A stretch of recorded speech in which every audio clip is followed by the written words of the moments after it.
မာဖီးယားဇလန်ရဲ့အပိုင်း6ရဲ့စမှာတော့ဟာနာကလည်းခြံဝန်းထဲမှာပျော်ရွှင်စွာနဲ့ဒန်စီနေပြီးတော့ခရစ်ကလည်းစစ်လေးတောင်းနေရင်းနဲ့ပဲအပန်းဖြေနေခဲ့ပါ යි ခရစ်ကလည်းအနားယူတဲ့နေရာကနေထပြီးတော့ဟာနာစီကိုလာကြည့်ပြီးတော့ဟာနာပျောက်သွားတာကြောင့်လိုက်ရှာနေပြီးတော့ခရစ်ကလည်းခြံထဲမှာဒန်လေးအေးစစ်စစ်စီးနေတဲ့ဟာနာကိုတွေ့သွားခဲ့ပါ යි ခရစ်ကလည်းဟာနာစီကိုလာခဲ့ပြီးတော့သူဒီနေ့သူ့ရဲ့မာဖီးယားမန်ဘာတွေအကုန်လုံးနဲ့ကိုယ့်ရဲ့မင်းသမီးလေးကိုဖွက်ထားရာကနေကိုမိတ်ဆက်ပေးမယ်လို့ပြောလိုက်ခဲ့ပါ යි အဲ့ဒါကြောင့်မို့လို့အခုအလှဆုံးပြင်ထားဖို့ကိုပြောလိုက်ပြီးတော့ဟာနာကလည်းသူ့ကိုခဏဆောင်ဖို့ခရစ်ကိုပြောကအိမ်ထဲကိုဝင်သွားခဲ့ပါတော့တယ်ခရစ်ကလည်း YouTube မှာကျွန်တော်တို့နိုင်မဲရဲ့ record တွေကိုစောင့်ကြည့်နေရင်းနဲ့ဟာနာစောင့်နေပြီးတော့အဲ့ဒီအချိန်မှာအနီရောင်ကောင်ဝင်တဲ့အတူတူမင်းသမီးတစ်ပါးလိုမျိုးအလှမျိုးနဲ့ဟာနာကထွက်လာတာကိုတွေ့တော့ခရစ်ကလည်းကျွေးစင်းသွားခဲ့ပါတော့တယ်ခရစ်ကလည်းအခုလိုကြာဟာနာကအရန်လှတာမို့လို့သူတယောက်တည်းပဲဟာနာရဲ့အခုပုံစံကိုကြည့်ကျင်နေကြောင်းကိုတွေ့နေခဲ့မိပါတယ်ဒါနဲ့ဗီဒီယိုလေးတွေကိုကြိုက်နှစ်သက်တဲ့ဆိုရင်လည်းပဲ VPN လေးခံကြည့်ပေးခြင်းအပြင်ကျွန်တော်တို့ကိုရှေ့ဆက်သွားနိုင်စေပါတယ်နော်ခရစ်ကလည်းဟာနာစီကိုလာပြီးတော့ကောင်မလေးမထားဘူးတဲ့ခရစ်ကလည်းကိုယ့်ရဲ့ဇနီးရဲ့ကိုတင်းနှံကိုနမ်းကြည့်ပြီးတော့အနံ့ကမှွှေးလွန်းပြီးတော့ဟာနာကလည်းအရန်ကိုမှလှတာကြောင့်ချီမွန်ကန်ဖွင့်နေခဲ့ပါတော့တယ်ခရစ်တိုကလည်းအခမ်းအနားကိုသွားနေရင်နဲ့ကားပေါ်မှာရိုနေကြပြီးတော့ခရစ်ကလည်းဟာနာစီကိုအရန်ကိုကတ်လာခဲ့ပြီးတော့စိုက်ကြည့်နေတာကြောင့်ဟာနာကလည်းတက်တောင့်တက်တာမဖြစ်ပဲဖြစ်နေခဲ့ပါ යි အဲ့ဒါကိုရိပ်မိတဲ့ခရစ်ကလည်းသူစိုက်ကြည့်နေလို့ comfortable မဖြစ်တာလားဆိုပြီးတော့မေးနေခဲ့ပြီးတော့ဟာနာကလည်းခရစ်ရဲ့အကြည့်တွေကသူ့ကိုအရန်ကိုမှရင်ခုန်စေတာဖြစ်ကြောင်းကိုပါတွေးနေခဲ့မိပါ යිခရစ်ကလည်းသူ့ကိုအမြန်ကိုမှပြန်ဖြေပေးဖို့အတွက်ကိုပြောလိုက်ပြီးတော့ဟာနာကလည်းခရစ်ရဲ့အကြည့်တွေကသူ့ကိုစိတ်လှုပ်ရှားစေကြောင်းကိုပြောပါ යි ခရစ်ကလည်းစိတ်မလွတ်ရှာဖို့နဲ့ဟာနာကိုသူတို့ကလက်ထပ်ပြီးဖြစ်ကြောင်းပြောပြပြီးတော့စော်မရှိတဲ့သူတွေမခံစားဘူးတဲ့ feeling ဖြစ်တဲ့ kiss ကိုနှစ်ယောက်သားကတော့ပေးကြပါ යි ခရစ်တို့တွေကလည်းတွားကြမဲ့နေရာကိုရောက်လာကြပြီးတော့ခရစ်နဲ့ဟာလာတို့ဆင်းလာတာကိုကြည့်နေရတဲ့မာယာကလည်းသူခရစ်ရဲ့အိမ်မှာဖြစ်ခဲ့တဲ့အကြောင်းတွေကိုပြန်လည်တွေးတောနေခဲ့ပါ යි ခရစ်ကလည်းမာယာကိုနေရာမှာမြင်သွားတဲ့ကြောင့်မာယာစီကိုလာပြီးတော့ဘာလို့သူ့ရဲ့ event ကိုလာတက်တာလဲဆိုပြီးတော့မေးခဲ့လိုက်ပါ යි မာယာကလည်းသူတင်နေရာကိုလာခဲ့တာကခရစ်နဲ့ဟာနာတို့နှစ်ယောက်သားပျော်ရွှင်တာကိုကြည့်ဖို့အတွက်ကိုလာခဲ့တာဖြစ်ကြောင်းအကယ်ဒမီရလောက်မဲ့ acting skill နဲ့ကိုပြောလိုက်ပါ යි ခရစ်တို့တွေကလည်းခန်းသားတွေကိုဝင်သွားခဲ့ကြပြီးတော့မာယာကလည်းအနောက်ကနေလိုက်လာပြီးတော့ခရစ်ရဲ့ပါတနာတွေရှေ့မှာဘယ်လိုမျိုးအမှားယွင်းတွေလောက်တာကိုစောင့်ကြည့်ဖို့တွေးနေခဲ့မိပါ යි မာယာကလည်းကောင်တာမှာရှိနေတဲ့ဝန်ထဲမလေးကိုခေါင်းဝင်းနေရောက်အင်ကြီးအနက်ရောင်နဲ့စုံတွဲကိုသူပေးတဲ့အခုပစ္စည်းလေးကိုပေးဖို့ပြောပါ යි ဒါပေမဲ့ဝန်ထဲမလေးကတော့မပေးချင်ကြောင်းပြောပေမဲ့လို့မာယာကလည်းပတ်စံတွေတော်တော်များများကိုပေးလာတာကြောင့်ပတ်စံမျက်နှာနဲ့ဝန်ထဲမလေးကခရစ်ကိုတစ္ဆာရှိတဲ့အနေနဲ့မာယာရဲ့ကမ်းလှမ်းချက်ကိုလက်ခံလိုက်ပါ යි ခရစ်တိုတွေကလည်းစကားပြောနေရင်းနဲ့ဟာနာကသူ့ toilet ထဲကိုခဏသွားချင်တာဖြစ်တာကြောင့်သူ့ကိုခဏဆောင်ပေးဖို့ခရစ်ကိုပြောပြီးတော့ခရစ်ကလည်းဟာနာကိုမကြခင်အခမ်းအနားကစတင်တော့မှဖြစ်တာကြောင့်အကြာကြီးမလုပ်ဖို့ကိုမှားလိုက်ပါ යි ဟာနာကလည်း toilet ကိုသွားနေတော့လမ်းမှာကောင်တာကဝန်ထဲမလေးကဟာနာကိုတိုက်မိသွားတာကြောင့်အင်ကြီးတွေကလည်းရေတွေဆူသွားပါတော့တယ်ဝန်ထဲမလေးကလည်းဟာနာကိုတောင်းပန်နေပြီးတော့ခဏဆောင်ပေးဖို့နဲ့အဝတ်လဲဖို့အတွက်သူအဝတ်တွေယူလာမယ်ပြောကမာယာပေးထားတဲ့အင်ကြီးအဝတ်ထုတ်ကိုယူပြီးတော့ဟာနာကိုပေးလိုက်ခဲ့ပါ යි ဟာနာကလည်းအင်ကြီးလဲလိုက်တဲ့ခါမှာတော့အင်ကြီးကအရန်ကုန်မှတိုးပြီးတော့မလုံးမကြုံဖြစ်နေတာကြောင့်အဲ့ဒီအဝတ်စားနဲ့အပြင်ကိုထွက်သွားရင်အဆင်မပြေဘူးဆိုတာကိုသိတာကြောင့် toilet ခန်းထဲမှာဘာလို့ရမှမသိဖြစ်နေခဲ့ပါ යි ခရစ်ကလည်းဟာနာကအခုထိကိုမှပြန်မရောက်လာသေးတဲ့ကြောင့် toilet ထိကိုလိုက်သွားကြည့်တဲ့ခါမှာတော့လဲထားတဲ့အင်ကြီးနဲ့ထိုင်နေတဲ့ဟာနာကိုတွေ့လိုက်ရပါ යි ခရစ်ကလည်းဟာနာကိုအင်ကြီးကဘလို့ဖြစ်သွားတာလဲဆိုပြီးတော့မေးတဲ့ခါမှာတော့သူအင်ကြီးကရေးဆိုပြီးတော့အစွန်းထင်းဖြစ်သွားကြောင်းကိုပြောပြပါ යි ခရစ်ကလည်းဟာနာစီကအကြောင်းရင်းကိုကြားပြီးတာနဲ့သူ့ရဲ့တပည့်ကိုဖုန်းလန်းဆက်ကခေါင်းဝင်တစ်ထည်ကိုပြင်ဆင်ပြီးတော့သူ့စီကိုယူလာဖို့ပြောလိုက်ပါ යි ခရစ်ကလည်းဟာနာကိုခဏလောက်စောင့်လိုက်ရင်ခေါင်းဝင်ကိုရတော့မှဖြစ်တာကြောင့်စိတ်မပူဖို့ပြောလိုက်ခဲ့ပါ යි ခဏနေတော့ခရစ်ရဲ့တပည့်ကလည်းခရစ်တို့ရှိနေတဲ့နေရာကိုရောက်လာကတကားခောက်ပြီးတော့အဝတ်ကိုပေးလိုက်ခဲ့ပါ යි ခရစ်ကလည်းသူ့တပည့်ပေးတဲ့အဝတ်စားအိတ်ကိုယူကဟာနာကိုအင်ကြီးအမြန်လဲဖို့အတွက်ကိုသူကအောက်မှာစောင့်နေမယ်ဖြစ်ကြောင်းကိုပြောကအဝတ်စားကိုပေးလိုက်ပါ යි ဟာနာကလည်းခေါင်းဝင်မဲရောင်လေးနဲ့ဆင်းလာတာကိုကြည့်ရင်နဲ့ခရစ်ကလည်းသူ့ရဲ့ဇနီးကဘာပဲဝေဂျေဆုလောက်နေပါကိုမှလှချောင်းကိုချီကျူးလိုက်ပါ යි ခဏနေတော့ခန္ဓာကိုတင်ဆက်နေတဲ့သူကလည်းခရစ်နဲ့ဟာနာကိုစင်ဘောကိုတက်ရောက်ဖို့ကိုဖိတ်ခေါ်လိုက်ပြီးတော့ဟာနာကလည်းအနက်ရောင်ခေါင်းဝင်နဲ့တက်လာတာကိုမာယာကလည်းမြင်လိုက်ကြပါ යි မာယာကလည်းဟာနာရဲ့အဝတ်စားတွေကအရန်ကုန်မှလှပနေပြီးတော့သူစီစဉ်ထားတယ်လို့ဟုတ်မနေတာကြောင့်တယောက်တည်းစိတ်တွေတူနေခဲ့ပါ යි ခရစ်ကလည်းသူ့ရဲ့လူတွေအားလုံးကိုအခုမြင်နေရတဲ့မိန်းကလေးကသူ့ရဲ့ဇနီးဖြစ်ပြီးတော့သူ့ရဲ့ဇနီးကိုသူကအရန်ချစ်ကြောင်းပြောလိုက်ပြီးတော့အောက်ကနားထောင်နေတဲ့သူတွေကလည်းရောရောင်ကလက်ခုပ်တွေတီးပေးကြပါ යි မာယာကလည်းစိတ်တူတူနဲ့အခမ်းအနားကနေပြီးတော့တယောက်တည်းစိတ်ပြက်စွာနဲ့ကိုထွက်လာပြီးတော့အရန်ကောင်းတဲ့သူ့ရဲ့အိမ်ကိုပြန်လာခဲ့ပါ යි မာယာကလည်းသူ့အခုလိုမျိုးကျင်းမြောင်းနေရမှာတစ်စက္ကန့်တောင်မှမနေခြင်းပဲနဲ့ထွက်သွားဖို့ကိုတွေးနေခဲ့ပြီးတော့ဟာနာကိုလည်းထပ်ပြီးတော့ခရစ်စီကနေဆွဲထုတ်ဖို့အတွက်ကိုသူ့ရဲ့ IQ တန်းကြီးနဲ့ကိုအစီအစဉ်တွေချပါတော့တယ်မာယာကလည်းလက်ဆောင်အိတ်ထဲကိုပစ္စည်းတစ်ခုကိုထည့်နေပြီးကနေဘရိုဒိုနဲ့သူမလိုပဲဘာမှမဆိုင်တယ်လို့သူနဲ့ဘာမှကိုမသက်ဆိုင်တော့တဲ့ခရစ်ရဲ့အိမ်ကိုထွက်လာခဲ့လိုက်ပါတော့တယ်မာယာကလည်းခြံဝန်းထဲမှာဒန်အေးစစ်စစ်စီးနေတဲ့ဟာနာစီကိုရောက်လာခဲ့ပြီးတော့အစင်ပြေလားပါညာမေးလိုက်ပြီးတော့ဟာနာကလည်းမာယာကိုအဲ့အတိုင်းပဲပြန်ပြီးတော့မေးလိုက်ခဲ့ပါ යි မာယာကလည်းသူကတော့ဟာနာကိုအရန်တတိယနေပြီးတော့အစင်မပြေတော့တာကြောင့်ချ ချောကလက်ကိုလက်ဆောင်လာပေးတာဖြစ်ပြီးတော့သူပေးတဲ့ချောကလက်ကိုလည်းအခုစားစေခြင်းကြောင့်အရန်ကောင်းတဲ့ item scale တွေနဲ့ကိုပြောပြလိုက်ပါတော့တယ်။ဟာနာကလည်းအခုချောကလက်ကိုတကယ်မာယာကိုယ်တိုင်လှုပ်ထားတာလားဆိုပြီးတော့မေးလိုက်တဲ့အခါမှာတော့မာယာကလည်းသူလှုပ်ထားတဲ့ချောကလက်ကစားလို့မကောင်းလားဆိုပြီးတော့မေးလိုက်ခဲ့ပါတယ်။ဟာနာကလည်းအခုချောကလက်ကအရန်ကိုမှအရသာရှိပြီးတော့စားကောင်းကြောင်းပြောကချောကလက်ကိုစားနေတော့ဒီနားလေးမှာပဲပန်းချံအတစ်တစ်ခုဖွင့်ထားကြောင်းကိုမာယာကလည်းပြောပြလိုက်ပါတယ်။ဟာနာကလည်းပန်းချံအတစ်ကဘယ်နေရာမှာရှိရလဲဆိုပြီးတော့မေးတဲ့အခါမှာတော့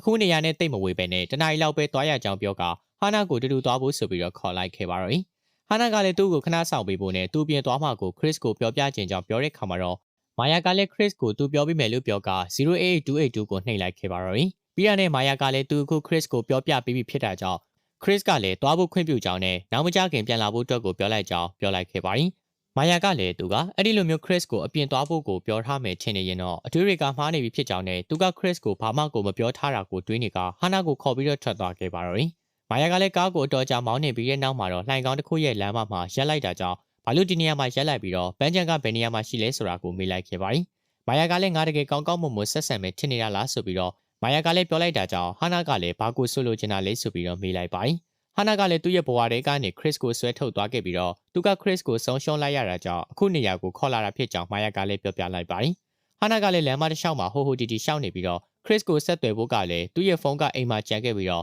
အခုအချိန်တွေကြောင့်အရန်ကိုမှကြောက်လန့်နေတာကြောင့်ဘာလို့ရမှမသိဖြစ်နေခဲ့ပါတယ်။ဟာနာကလည်းလမ်းမအတိုင်းကိုမှပြေးလွှားလာနေရင်းနဲ့ပဲနောက်ဆုံးမှာတော့ထွက်လန်းကိုရှာတွေ့သွားတာကြောင့်လမ်းတိုင်းကိုမှဆက်ပြီးတော့ပြေးလာခဲ့ပြီးတော့အချိန်တစ်ခုကြာမှာတော့မိုးရီကလည်းရွာလာခဲ့ပြီးတော့ဟာနာရဲ့ခြေထောက်တွေနာကျင်လာတာကြောင့်ချက်ချင်းနေရာမှာပဲမိလဲသွားခဲ့ကြပါတော့နိ။ကန်ကလည်းကားနဲ့သွားနေတော့မှပဲလမ်းမမိုးရီတွေနဲ့လမ်းမပေါ်မှာလဲကျနေတဲ့ဟာနာကိုမြင်တာကြောင့်ချက်ချင်းပြေးသွားကာကားပေါ်ကိုပွေ့ချပြီးတော့အင်ရှိယာကိုမောင်းထွက်လာခဲ့ကြပါ၏။အိမ်ကိုရောက်တာနဲ့အမြန်ပဲဟာနာကိုအိယာပေါ်ကိုတင်ကာစောင်းကိုတေချာခြုံပေးလိုက်ပြီးတော့မိုးရတာကိုကြည့်ကာဟာနာတတိယမှကိုစောင့်နေခဲ့ပါ၏။ဟာနာကလည်းခဏနေတော့တတိယလာခဲ့ပြီးတော့ဘေးမှာစောင့်နေတဲ့ကန်ကိုခေါ်လိုက်ပြီးတော့ကန်ကလည်းဘာရီဘလိုမျိုးဖြစ်သွားတာလဲဆိုပြီးတော့ဟာနာကိုမေးလိုက်ခဲ့ပါ၏။ဟာနာကလည်းသူ့ကိုမာယာကကားနဲ့ခေါ်သွားခဲ့ပြီးတော့လမ်းပေါ်မှာထားခဲ့တာဖြစ်ပြီးတော့သူခုအိမ်ကိုပြန်ရမှာဖြစ်ပြီးသူ့အိမ်ကိုပြန်မရောက်သေးရင်ခရစ်ကသူ့ကိုစိတ်ပူနေလိမ့်မယ်ဆိုပြီးတော့ပြောလိုက်ပါ၏။ကန်ကလည်းသူဟာနာကိုခရစ်ရဲ့အိမ်ကိုပြန်ပို့ပြီးမှဖြစ်ပြီးတော့အခုတော့ဒီနေရာမှာပဲခဏအနားယူဖို့နဲ့သူကတော့ရေရင်ချိုးလိုက်အောင်မယ်လို့ပြောကအခန်းထဲကနေကိုထွက်သွားခဲ့ပါတော့၏။မာယာကလည်းခရစ်ရဲ့ယုံကြည်ကိုမှလာခဲ့ပြီးတော့ဟာနာကလည်းခရစ်ရဲ့အိမ်ကနေထွက်ပြေးသွားတာကိုမြင်လိုက်ကြောင်းပြောပြပေမဲ့လို့ခရစ်ကတော့သူ့ကိုမယုံကြည်ဘဲနဲ့သူ့ကိုမဟုတ်တာတွေမပြောဖို့ကိုပြောခဲ့ပါ၏။မာယာကလည်းသူကဟာနာပြေးထွက်သွားတာကိုသူ့ရဲ့မျက်စိနဲ့ကိုယ်တိုင်မြင်ခဲ့ရတာဖြစ်ပြီးတော့အခုလိုမျိုးအရေးကြီးတဲ့ကိစ္စကိုတကူတကအခုနေရာထိကိုလာပြောတာဖြစ်ပြီးတော့ခရစ်မယုံရင်လည်းအိမ်ကိုသွားပြီးတော့စစ်ဆေးဖို့ပြောပါ၏။ခရစ်ကလည်းကားကိုအမြန်ပဲအင်ရှိယာကိုမောင်းနေလာခဲ့ပြီးတော့ခြံထဲကိုရောက်တာနဲ့အခြေအနေတွေကိုစစ်ဆေးဖို့ပြေးဝင်သွားခဲ့ပြီးတော့မာယာကလည်းဟာနာပြဿနာတက်တော့မယ်ဆိုတာကိုသိတာကြောင့်ကိုဘာသာမတောက်ပဲမှုပြီးတော့ကြံခဲ့ပါတော့တယ်။ခရစ်ကလည်းဟာနာရဲ့အခန်းထဲကိုဝင်စစ်ဆေးကြည့်ပေမဲ့လို့မတွေ့တာကြောင့်တကားနာမှာစောင့်နေတဲ့အဆောင်နှစ်ယောက်ကိုဟာနာဘာမှရှိလဲဆိုတာကိုမေးလိုက်ပါ၏။အဆောင်တွေကလည်းမစ္စဟာနာကအရှိမရှိကြောင်းပြောပေမဲ့လို့ခရစ်ကတော့ခြံထဲမှာမရှိကြောင်းပြန်ပြောတဲ့အခါမှာဆောနကမှမစ္စဟာနာဒန်စီနေတာကြောင့်တေချာအောင်လို့စစ်ဆေးကြည့်လိုက်တဲ့အခါမှာတော့ဟာနာကိုမတွေ့ရတော့ပါဘူး။ခရစ်ကလည်းအဆောင်တွေကိုအိမ်တွင်းမှာဟာနာမတွေ့မချင်းရှာဖို့အမိန့်ပေးလိုက်ပြီးတော့အဆောင်တွေကလည်းအိမ်ရဲ့နေရာနှံ့ကိုမှလိုက်ရှာကြပါ၏။အဆောင်တွေကလည်းလိုက်ရှာပေမဲ့လို့ဟာနာကိုမတွေ့တာကြောင့်နေရာအနှံ့ကိုရှာဖွေနေရင်းနဲ့ပဲမောနေခဲ့ပြီးတော့အဆောင်တွေကလည်းသူတို့ရဲ့အမှားကြောင့်သာဖြစ်လာမယ့်အရာတွေကိုကြားရွံ့နေခဲ့ပြီးတော့ကျန်တဲ့နဘေးနာကအဆောင်တွေကတော့သူတို့တူတူအခုကိစ္စကိုရင်ဆိုင်ကြမယ်လို့ဆိုရင်စူဝါရာတွေကဖြစ်မှာမဟုတ်ဘူးဆိုပြီးတော့ညီကိုစိတ်တဲ့နဲ့ကိုပြောကအိမ်ထဲကိုဝင်လာခဲ့လိုက်ကြပါ၏။အဆောင်တွေကလည်းခရစ်ကိုသူတို့တွေအခန်းအကုန်လုံးနှီးပါးကိုစစ်ဆေးခဲ့ပြီးပြီမဲ့လို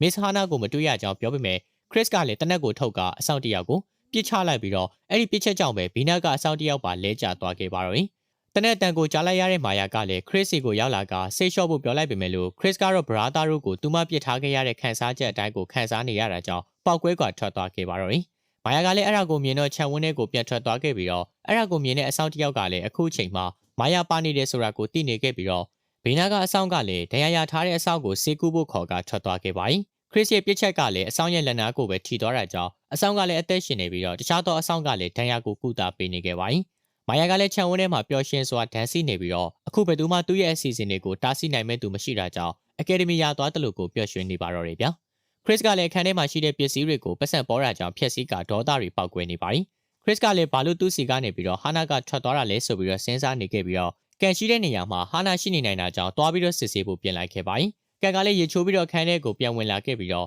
့ဟာနာကလည်းသူ့ကိုစောင့်နေရင်းနဲ့အိပ်ပျော်နေတာကြောင့်စောင့်ချုံပေးမှုလုပ်တဲ့ချိန်မှာပဲအနောက်ကနေကိုအကန်ခံလိုက်ရပါ၏။ဟာနာကလည်းအဲ့ဒီအတန်ကြောင့်နှိုးထလာခဲ့ပြီးတော့ကြီးလိုက်တဲ့အခါမှာတော့ခရစ်စတိုရောက်နေတာကိုတွေးလိုက်ရပြီးတော့ နာကလည်းအခြေအနေတွေကိုရှင်းပြဖို့ကြိုးစားပေမဲ့လို့ Chris ကလည်းအခြေအနေတွေကိုကြည့်ပြီးတော့အထင်လွဲသွားတာကြောင့်သူ့ကိုဘာမှမပြောဘူးနဲ့သူ့ရဲ့တပည့်တွေကိုလည်းကန်ကိုရှင်းခိုင်းလိုက်ပါတယ်။ Chris တို့ရဲ့ခန်းထဲကနေထွက်သွားတာနဲ့ Chris ရဲ့တပည့်တွေကလည်းကန်ကိုရှင်းလိုက်ကြပြီးတော့ဟာနာလည်းထပ်ပြီးတော့ရှင်းပြဖို့ကိုပဲကြိုးစားနေပါတယ်။ Chris ကလည်းဟာနာကိုအခန်းထဲကိုမှခေါ်လာခဲ့ပြီးတော့ဟာနာလည်း Chris ကိုရှင်းပြတာကိုနားထောင်ပေးဖို့ပြောပေမဲ့လို့ Chris ကတော့သူကိုယ်တိုင်မျက်မြင်ကိုတွေ့မြင်ပြီးဖြစ်တာကြောင့်ထက်ရှင်းမပြဖို့ကိုပြောလိုက်ခဲ့ပါတယ်။ဟာနာကလည်းအခုကိစ္စတွေက Chris ထင်နေတယ်လို့မဟုတ်ကြောင်းပြောပေမဲ့လို့ Chris ကတော့သူကတော့ဟာနာကိုချစ်ခဲ့ပေမဲ့လို့ဟာနာကတော့သူ့ရဲ့ခံစားချက်တွေကိုအလွဲသုံးစားလုပ်ပြီးတော့သူဟာနာရဲ့မျက်နှာကိုမမြင်ကျင်တော့တာကြောင့်အခုချက်ချင်းသူ့ဝင်ကနေထွက်သွားဖို့ကိုမှမောင်းထုတ်လိုက်ခဲ့ပါတယ်။ဟာနာကလည်းမိုးရွာတွေမှာတယောက်တည်းလမ်းမပေါ်မှာရှောက်သွားနေပြီးတော့ထွက်သွားခဲ့က Chris ကလည်းကားကိုမောင်းထွက်လာကဟာနာရှိတဲ့နေရာကိုရောက်လာခဲ့ပြီးတော့သူ့ကိုဘာလုပ်တော့မယ်ဆိုတာတည်တည်နဲ့ဟာနာလည်းမလုပ်ဖို့ကိုပြောပေမဲ့လို့